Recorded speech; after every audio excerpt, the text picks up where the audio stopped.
My name is Una Carl and I'm from Galway, and I was diagnosed with ovarian cancer stage 3B in 2007, and I went through the usual carboplatin and Taxol for the 8 sessions. Now at that stage that was fine, I didn't find it bad. There was a few days here and there that I felt bad during the 6 months, but all in all I got through it very easily when I look back. When I was first diagnosed, I suppose I had symptoms for a long time and I didn't realise it, and I think it was only afterwards when I thought about it. I had been diagnosed with overactive bladder about a year previously and had been getting treatment for it, but nothing was working. And of course I took the diagnosis as being correct, but it wasn't. And it's only when I had the operation later, the following year, when I complained of what I thought was urinary tract infections and they weren't going away. And then eventually I went for a scan and they found that I had the ovarian cancer and I had tumours in both sides of both ovaries. And at that stage, it's only after the operation, after I had a full hysterectomy, that I realised the following day I didn't have overactive bladder. And to be honest, it was nearly a relief, because it was nearly worse dealing with that than dealing with the cancer. At least I didn't have the two things, you know. So then after, as I said, carboplatin and Taxol, it didn't bother me very much, but there was a few days, we'll say every month, that you felt, a few days I would say you felt a bit fragile. And all I probably had was exhaustion a little bit and a little bit of numbness in my fingers and feet. But I took B6 for that, vitamin B6, and that seemed to get past the problem. Then I went on as normal, or thought I could go back to normal living. But unfortunately, when I tried to go back to work, I just realised I wasn't able. I was just too tired, you know, an hour of work was just too much. So I decided, I had talked to my oncologist and he had told me at the time that if I didn't need to go to work, don't go, you know. So I thought at the time, God, he really doesn't think I'm going to make it. So then he kind of gave me the figures about the percentages of people that get the ovarian cancer back. And I felt good and I felt, well, you know, that's not going to happen to me. And I remember him saying there's 30% that don't get it back. So I thought, oh, I'll be the 30%, don't worry. And he kind of said to me, we'll see. And that really got me, because I thought, God, is he really telling me I'm that bad, you know? And I knew nothing about ovarian cancer. So I went along, and my one goal in life was to come back to him and prove I didn't get it back. But unfortunately, within 2 years, I started having symptoms again. And the main symptoms I had was kind of like, you felt like there was, I suppose if anybody that has a baby, it was like a flutter on my left side. And I remembered after the first time that I had that previous to the first diagnosis, but I didn't realise it was anything. And it's not something you'd ever even think about. But when it started coming back the second time, I knew there was something wrong. So I had told the oncologist and they checked, and it took a while to find it. It took nearly 11 months before it actually showed up. But by the time it showed up, I was very ill. I was at a stage that I was no longer able to lie down at night, because I just couldn't. Every time I went to lie down, I kind of couldn't get my breath. And eventually, when I was diagnosed, there was 12 litres of fluid taken from my abdomen over a 3-day period. And at that stage, I was rushed into chemotherapy the following day. And from day one, I just didn't do well. I got really ill. And I mean ill to the level that I was hardly able to walk. Then I tried to go through the treatments, which was carboplatin and, no, not carboplatin, and Gimsar and, yeah, and Taxol, isn't it? Gimsar and Taxol, I think, is it?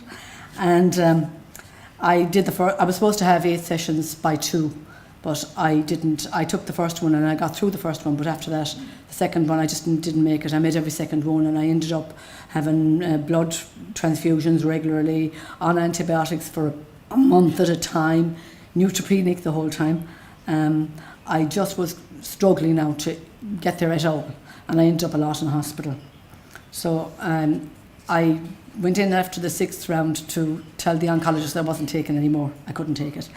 And of course, when I got in, he started telling me how bad things were and that I really needed to take more. So I walked out there frightened and said, I'll take the 2 more. So I took it, but again struggled. So he reduced it after round 7, and still that made no difference to me. I was still as bad as ever.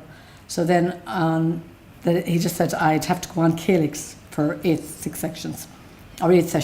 So I started that and thought that was going to be a relief because it was one chemotherapy, not two. But that didn't help. I was no better. And for the whole time, I ended up in hospital regularly and wasn't able to get it. So after 6, I struggled through 6 because I felt I needed 6.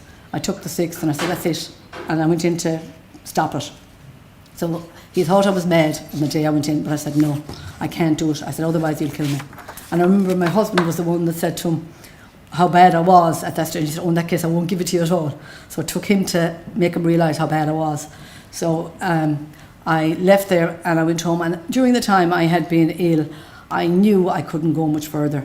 And I thought, well, I'll see what I can do. So I've been reading every book, and I only read the books of people that had stage 4 cancers from the States mainly, and that were still alive 20 years later, and that had to give up chemotherapy. So all in all, I looked at all the things they did, and an awful lot of them did green juicing. They went on a vegetarian diet, took no sugars, no dairy, and took probiotics and things like that. So I thought, right, I'll start and I'll do it. And the day I left the oncologist that day, I literally started the green juicing. Now, it was horrible in the beginning, and to be honest, it was like, it was the worst thing I could take in my mind because I was so ill. But I persevered and I said, look, I'll just do it. And I started taking it 3 times a day, and I started the vegetarian diet. And initially I hadn't a clue because I always ate meat and my dinner was meat always. So I said, look, I'll try it. So I kept going, and I went back after 2 weeks. And I was really good. I was driving the car, and I hadn't driven the car for 6 months. So I said, well, right, this is working, so I'm going to keep going. So he wanted me to take more chemo at that stage, so I said, no, I won't. And I kind of said, well, if you give it to me later, if I need it, I'll take it. So he said, okay. So I kept going, and I went back after 3 months, 6 months, 9 months, and a year, and I got better and better. And I began to come back to myself. And I've kept going with that ever since. So that's 6 years ago. And I haven't had chemotherapy since. But I have had 2 reoccurrences.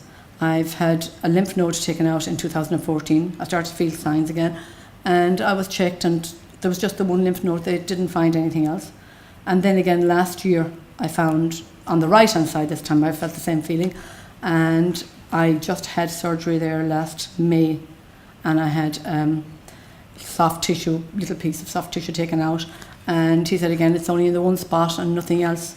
And I don't know, but I'm perfectly well at the moment. I have done everything since I left the hospital. I've been doing everything I ever used to do. I've had a life, and I think it's all down to all the other things I've done as well as the chemotherapy.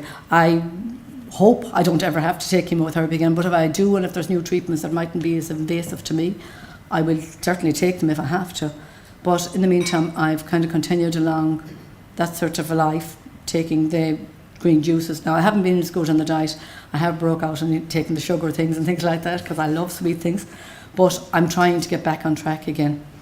I've done a lot, I've done other things like art classes through the Cancer Care Society. I have gone to the Cancer Care Society, done meditation, mindfulness, yoga, all of those things. I think they help as well as treatments, and I think people need to do other things as well as just take treatment, because otherwise it is quite difficult to get through. I'm hoping that life will continue the way it is. I've already gone on holidays twice since I had the last holiday, and I've been in San Francisco just a month ago, and thank God I'm still well, and I'm hoping I give you all a bit of hope out there, because I did feel 6 years ago when I left chemotherapy, I was actually scared because I felt there's nowhere to go, and I was so ill I wasn't able to stand up. I wasn't able to get up, only stay up for about 20 minutes at a time. My head was too heavy for my neck. I had to have a pillow behind my neck to hold me up, and yet I've come back from that, and I feel, no matter how bad things get when you're going through chemotherapy, you can come out the other end and hopefully have a life after that. So never give up is my motto.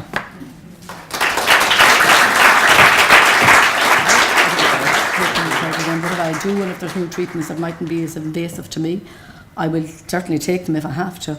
But in the meantime, I've kind of continued along that sort of a life, taking the green juices. Now, I haven't been as good on the diet. I have broke out and taken the sugar things and things like that because I love sweet things. But I'm trying to get back on track again. I've done a lot, I've done other things like art classes through the Cancer Care Society.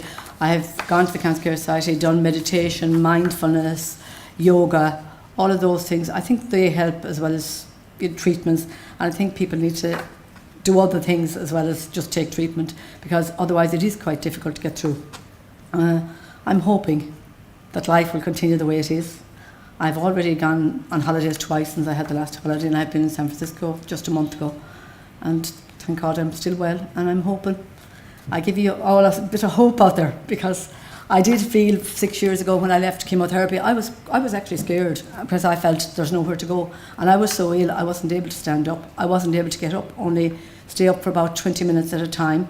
My head was too heavy for my neck, I had to have a pillow behind my neck to hold me up, and yet I've come back from that, and I feel, no matter how bad things get when you're going through chemotherapy, you can come out the other end and hopefully have a life after that.